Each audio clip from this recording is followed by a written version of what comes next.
কিন্তু ভালো মানুষের বা যদি রাজনীতি না থাকে তাইলে এই দেশে এসছে, কিন্তু রাজনীতি দেশে আসবে, প্রগতিশীল গণতান্ত্রিক রেডিক্যাল মুক্তিযুদ্ধের পলিটিক্স এই দেশে আসবে। এই দেশে মুক্তিযুদ্ধের পলিটিক্স না আসলে এই দেশে 30 লক্ষ লোকের রক্ত বৃথা যাবে। এই দেশ বাঙালি জাতি বেঈমানির সাথে ইতিহাসে প্রতিষ্ঠিত হবে। মুক্তিযুদ্ধের রাজনীতি আসবে, আমি কয়ে দিলাম কথাটা আপনাকে। আমাকে মেরে ফেলতে পারে, এখনো বাইরে হলে গুলি করে মেরে ফেলতে পারে, কিন্তু মুক্তিযুদ্ধের রাজনীতি কিন্তু আসবে, আমি কয়ে গেলাম কথাটা।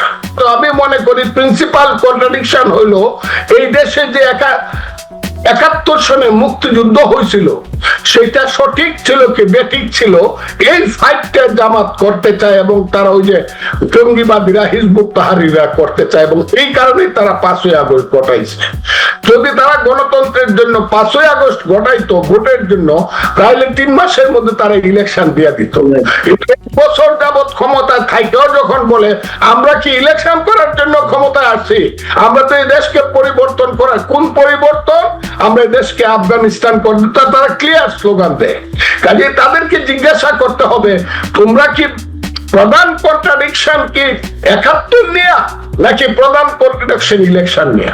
কাজে আমি মনে করি না যে এই জিনিসটা খুব সুষ্ঠুভাবে সমাধান হবে, কারণ ইউনূস সাহেব ওই যে শিয়ালের পিঠা ভাগ করার মতো ভাগ করে দিতেছে রাজনৈতিক দলগুলোকে। নিজে একটু বেশি কামড় দেয়, ওজনতে হয়েছে না, তারপর না আরেকটু কামড় দেন, তাইলে বলে ওজনতে হয়েছে না। কিন্তু কেন তারা ডক্টর মোহাম্মদ ইউনূসের এই ইচ্ছার প্রতিফলন ঘটাচ্ছে?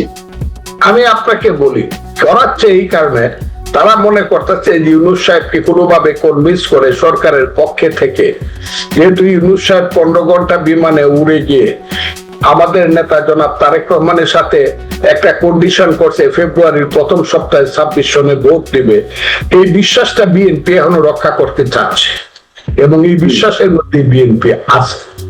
কিন্তু এই বিশ্বাসের মধ্যে থেকে যদি দেখা যায়, কালকেও একজন বলছে, তাদের মন্ত্রিসভার খুব সিনিয়র মিনিস্টার বলছে চট্টগ্রাম বিমানবন্দর বিদেশিদের কাছে দিয়ে দেওয়া উচিত। এই কথাটা যদি প্রতিবাদ করতে না পারে, যদি বিএনপিও মনে করে ইয়েস চট্টগ্রাম বিমানবন্দর বিদেশিদের কাছে দিয়ে দেওয়া উচিত, তাহলে তো সে তো কর্মীদেরকে বা নেতাদেরকে বা দলকে কনভিন্স করতে হবে, নাকি একা একা বললেই হবে ইয়েস আমরা একমত? ঠিক আছে, সেটাই বলুক যে আমরাই একমত চট্টগ্রাম বিমানবন্দর বিদেশিদের হাতে চলে যাক, তা নাহলে তো আর প্রতিবাদ করা দরকার, দল তো প্রতিবাদ করা উচিত বলে আমি মনে করি।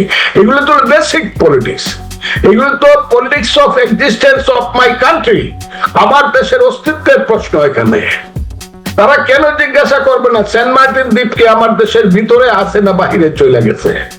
এই ফাইট গুলো করবে না, খালি ইলেকশন ইলেকশন ইলেকশন, এটাই কি হবে? আর ইলেকশন তো তারা দিবে না। আমি বললাম they will not furnish election in this country under the leadership of Mr.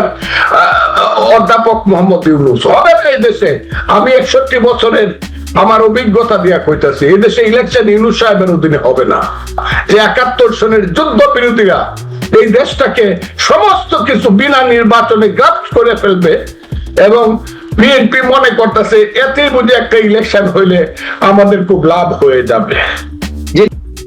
তবে এরই মধ্যে কিন্তু ডক্টর মোহাম্মদ ইউনূসের পদত্যাগের দাবি উঠতে শুরু করেছে আনুষ্ঠানিকভাবে গণতান্ত্রিক বাম ঐক্য। তারা কিন্তু সংবাদ সম্মেলন করে ডক্টর মোহাম্মদ ইউনূসের পদত্যাগ দাবি করছে। দাবি করছে তো পদত্যাগের জন্য রাস্তায় নামা, ইউনূস সাহেব এই দেশকে ধ্বংস করে দিবে। এই দেশের মন্ত্রিত্বে আর বিরোধী দলগুলা মনে হয় যেন নববধূর মতে লাল ঘুমটা মাথায় দিয়ে চুপ করে থাকে, শ্বশুর যদি শুনে ফেলে তার কণ্ঠ, এরকম একটা দল পেশ হইতে পারে নাকি? এখন বলবে এখন ইলেকশন দিবেন, ইলেকশন দিয়ে আপনি যান, আমরা রাজনীতিবিদরা দেখবো দেশ কি করা যায়, দেশটা রাজনীতিবিদরা চালাবে, ভালো অথবা মন্দ দেশটা চালাবে রাজনীতিবিদরা, ওইরা না এনডিওর কর্মীরা না। এগুলা বলতে চাই না, আমি অনেক বলছি এগুলা। ওই যে হাসা হাসা কথা বলে রাজাকার আলবদরের মেয়ে ছেলেরা, এগুলো ভালো লাগে না, ভালো লাগে না। এখানে এমন লোক আছে খুব গুরুত্বপূর্ণ, যে 8 সনে ইলেকশন করে 320 ভোট পাইছে, ওই ঢাকারই মুন্সিগঞ্জের একটা সিট থেকে অনলি 320টা ভোট পাইছে পার্লামেন্ট ইলেকশন করিয়া। এরা এখন বিশ্ববিখ্যাত নেতা এই সরকারের। মেম্বারই পাস করতে পারবো না, সে বলে 300 সিট পাইবো এনসিপি। এইসব কথা শোনার জন্য এখানে বসে আছি নাকি? এইসব কিছু শোনার জন্য যুদ্ধ করছিলাম? এইসব ফালতু ফাত্রা ছেলেদের কথা শোনার জন্য, চক্রান্তকারীদের কথা শোনার জন্য, এইসব রাজাকার আলবদরের পার্টি জামাতদের এই দেশটাকে গ্রাস করার জন্য যুদ্ধ করছিলাম নাকি? আর বিএনপি চুপচাপ চুপচাপ কথা বলে একটা ইলেকশন দেন, একটা ইলেকশন দেন, দেখি তো ইলেকশনটা দেয় কিনা। দিলে 100 বার সালাম করবো বিএনপি নেতাদেরকে। যে দিন ইলেকশন দেওয়ার কথা, ফেব্রুয়ারি মাসের প্রথম সপ্তাহে যদি ইলেকশন দেয়, বিএনপি আমার সিনিয়র নেতাদেরকে গিয়ে 100 বার সালাম করবো। মানুষ 100 বার। আমি একটু জানতে চাচ্ছিলাম অ্যাডভোকেট ফজলুর রহমান, মানে এখন তো সরকারের বিরুদ্ধে কথা বললেই ফ্যাসিবাদের দোষর ট্যাগ লাগিয়ে দেওয়া হয়, অথবা মানুষ মনে করে, মানে তারা মনে করে যে আওয়ামী লীগের পক্ষে কথা বলা হচ্ছে। কিন্তু এই যে আওয়ামী লীগের বিরুদ্ধে তারা এই কথিত ফ্যাসিবাদ বিরোধী ঐক্য গড়তে গিয়ে নিজেরাই যে ফ্যাসিবাদী হয়ে উঠছে, এই কথা যেমন অনেকে বলছেন, ঠিক এই জায়গাটিতে এসে সেই আওয়ামী লীগকে প্রতিরোধের নাম করতে গিয়ে আপনি যেটা প্রথমে বলছিলেন তার সাথে অনেকখানি মিলে যায় যে এই সরকারের সব ধরনের অপকর্মকে সমর্থন দিয়ে দেওয়া হচ্ছে। এতে করে কি আসলেই আওয়ামী লীগকে ঠেকানো সম্ভব? আমি আপনাকে একটু ক্লিয়ার বলি, আজকে প্রথম আলোটা দেখেন, দেখবেন একটা সাক্ষাৎকারে আমাদের মহাসচিব জনাব মির্জা ফখরুল ইসলাম আলমগীর বলছে দেশে দক্ষিণপন্থী রাজনীতির উত্থান ঘটেছে। আপনি দেখে থাকেন। আমি যদি জনাব ফখরুল ইসলাম আলমগীরকে জিজ্ঞাসা করি, আপনি তো এক সময় বামপন্থী রাজনীতি করতেন, আমার দলের নেতা, আমার নেতা, বয়সে আমার চেয়ে উনি 1 বছরের বড়, অনলি 1 বছরের বড়। উনি 63 সনে এসএসসি করতেন, আমি 64 সনে করছি। সেই ফখরুল ইসলাম আলমগীর সাহেব আমার নেতাকে আমি জিজ্ঞাসা, দক্ষিণপন্থী রাজনীতি উত্থান ঘটলো কেন? এখান থেকে ফিরত আসার পথ কি বিএনপি সরকারে গেলে হবে? না, এখানে মধ্যে একটা ঘর তুলতে হবে, মধ্যপন্থী রেডিক্যাল একটা ঘর তুলতে হবে যদি দেশ বাঁচাইতে হয়। নাহলে দেশ বাঁচবে না, এই দেশ হয়ে যাবে আফগানিস্তান, এই দেশ সাম্প্রদায়িক। এইখানে আওয়ামী লীগ আসবে না, হাসিনাদের পলিটিক্স এই দেশে। আমি বলছি 10 বছরের মধ্যে আওয়ামী লীগের লিখতে 10 বছর লাগবে। ওই সব চোর চোরটা সালমান রহমানদের যে রাজনীতি, হাইব্রিডদের চলবে না। কিন্তু জাতীয়তাবাদী রাজনীতি, কোন জাতীয়তাবাদী রাজনীতি? এখানে বাংলাদেশি জাতীয়তাবাদের পক্ষে আছে বিএনপি, ইসলামী রাজনীতির পক্ষে আছে জামাত সহ দলগুলো, কমিউনিস্ট বামের পক্ষে আছে কমিউনিস্ট পার্টির দলগুলো বা বাসদ সহায়রা। বাঙালি জাতীয়তাবাদের একটা পার্টি লাগবে না? যদি না হয় তাহলে তো দক্ষিণপন্থী উত্থান হবে। এবং এখানে বাঙালি জাতীয়তাবাদী রাজনীতির একটা ঘর এখানে হইতে হবে। Not Hasina, not Awami League.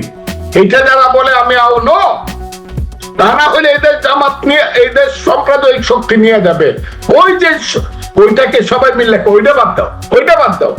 বাঙালি জাতীয়তাবাদী শক্তি একটা রাজনীতি হতে হবে, যে রাজনীতির স্লোগান হবে তোমার আমার ঠিকানা পত্তা মেঘনা চোখ, তুমি কে আমি কে বাঙালি। এই স্লোগানটা থাকতে হবে এই দেশে।